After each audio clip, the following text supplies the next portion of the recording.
Hello guys, good to have you back for another video. So let's reset my car. In today's video I'm going to show you I can reset the tire pressure indicator of a Ford Transit Custom. We had a flat tire, I've just reset it and I want to get rid of this indicator over here. First thing you need to do is to get rid of the notifications over here. Press a couple of times to the OK button, like this. Then go to the menu, find vehicle maintenance, that one, press OK once, then tire pressure, press OK again, and hold OK to store.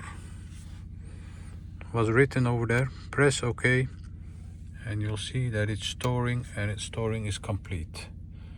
So the indicator over here must disappear then.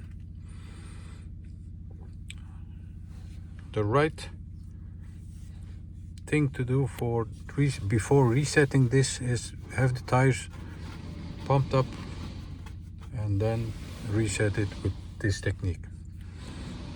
That was it for this video. Thank you for watching and hope to see you next time in another video. Stay safe, take care, bye bye.